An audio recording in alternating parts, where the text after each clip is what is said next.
میرے نبی نے کتنے معجزے دکھائے مکے میں، نہیں کلمہ پڑھا۔ بدر میں ان کے 70 مارے گئے، فرشتوں کو دیکھا، جبریل کے گھوڑے کی آواز سنی، کلمہ نہیں پڑھا۔ خندق میں شکست ہوئی، کلمہ نہیں پڑھا۔ پانی نکلتے دیکھا، انگلیوں سے کلمہ نہیں پڑھا۔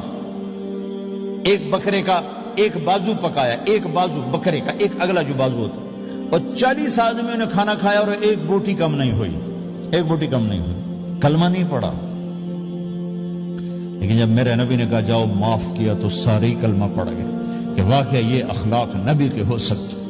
حنین کی جنگ میں جب بھاگے لوگ، شکست ہوئی، تو ایک صحابی کا بھاگتے ہوئے پاؤں ہمارے نبی کے پاؤں پر آیا، اور جوتا سخت تھا، تو آپ نے کہا اوجعتنی، اور آپ کے ہاتھ میں چھڑی تھی، آپ نے اس کو یوں ماری، کہا اوجعتنی، ارے تو نے مجھے کتنا زیادہ درد پہنچایا، دکھ پہنچایا۔ وہ بیچارے پگھل کے رہ گئے اور پریشان ہو گئے، اور فرماتے ہیں سارا دن میں پریشان، ساری رات پریشان کہ اللہ کے نبی کو میں نے تکلیف پہنچائی، اب میرا کیا بنے گا۔ اگلا دن ہوا تو اعلان ہو رہا تھا بھائی جس کا پاؤں نبی کے پاؤں پہ آیا تھا اس کو اللہ کے نبی بلا رہے ہیں۔ تو صحابی کہنے لگے میں نے سمجھا بس اب میری تو دنیا بھی گئی اور آخرت بھی گئی، اب میرے اوپر کیس بنے گا اور مجھے ڈانٹ ڈپٹ بھی ہوگی، میرا کتنا بڑا گھاٹا نقصان ہوگا۔ یہ حاضر ہوئے ڈرتے ڈرتے، تو آپ نے فرمایا میرے بھائی کل میں نے تمہیں چھڑی ماری تھی، وہ مجھے معاف کر دینا، اور یہ 80 اونٹ تمہیں ہدیہ دیتا ہوں، 80 کیملز یعنی 80 پراڈو، 80 رینج روور کا یہ میری طرف سے تمہیں ہدیہ ہے۔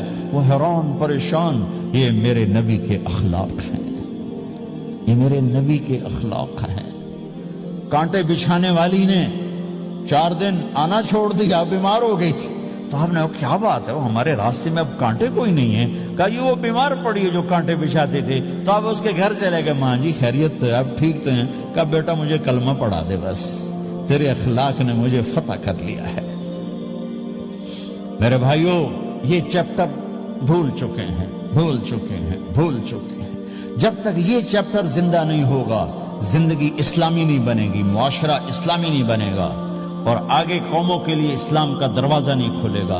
ہمیں معاف کرنا آتا ہو، ہمیں گالی دینے والے کو دعا دینا آتا ہو، غیبت کرنے والے کی تعریف آتی ہو، اور غیبت کرنے سے، غیبت سننے سے اپنے آپ کو ایسے بچاؤ جیسے زہر سے بچاتے ہو، اسے آگ سے بچاتے ہو۔ ایک دوسرے کو نفرت کا بول نہ بولو ورنہ ساری زندگی تباہ و برباد ہو جائے گی۔ میرے رب کی قسم، میرے نبی نے کہا ایک زبان کا بول انسان بولتا ہے اور جہنم کی گہرائیوں میں گر جاتا ہے، اور ایک زبان کا بول انسان بولتا ہے اور جنت کے درجات پر چڑھ جاتا ہے۔